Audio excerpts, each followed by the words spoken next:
Alright, so this is my above ground pool.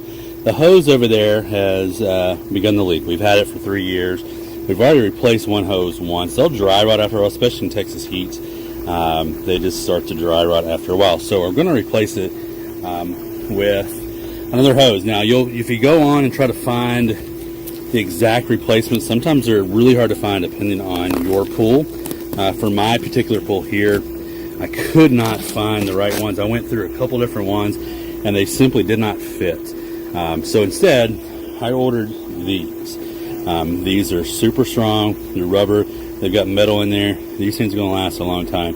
So I'm going to walk you through what you're going to have to do to replace it. First thing is you turn your pump off. And you can see it's leaking. So I need to put the stopper on the inside.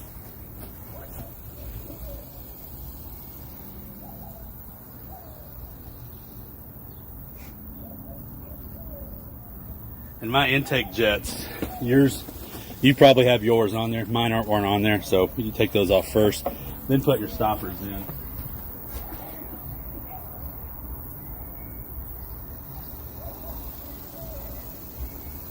And then I got to turn this off, and I'll eventually stop getting water out of that. But I'm going to go ahead and release some water here. This will start getting the water out of both of these lines. Might as well go ahead and get it out because it's going to leak out everywhere on me here in just a second. So first, I take this. Yours might have come with little plastic clamps. I've gone with worm gear clamps for a while. That's just what I preferred, just so that I know they last longer. So I'm going to save these worm gears because I can definitely use those for something else. So we'll take that off both ends.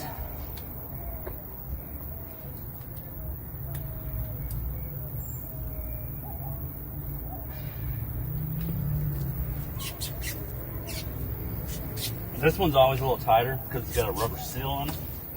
So we got both hoses on. It's leaking water just out of the hoses and out of the pump. And then you're gonna need bigger worm gear clamps. And you can see the size difference here. So I've got bigger ones here, and what I'm gonna do first is just go ahead and get these almost tight, but just, not all the way. I'll do it on both ends. And then we're just gonna slide this over that. I am going to go ahead and just get the inside of the hose wet a little bit. Might help it slide on a little bit easier for me. You could grease it as well. And then for that clamp, you've got a lot of room on here to clamp it down. Like that one, I know I need to move up a little bit.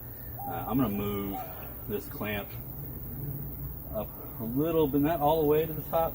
The way if there is a little bit of a tear in the hose, I don't have to worry about it as much. And then down here, same thing. You got to get over that rubber.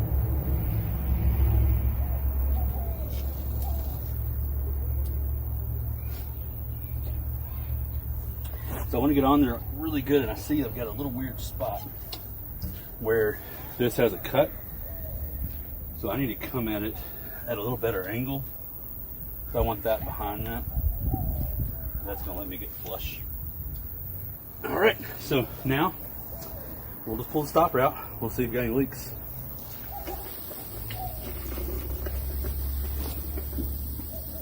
We'll pull all of them out. Turn this back on, or open this back up. You got to let all the air out of your pump too, and out of your hoses before you turn your filter on. Looks like there's no leaks. Turn the pump back on. We're good to go. I don't see any leaks coming out of there. Seems to be working fine.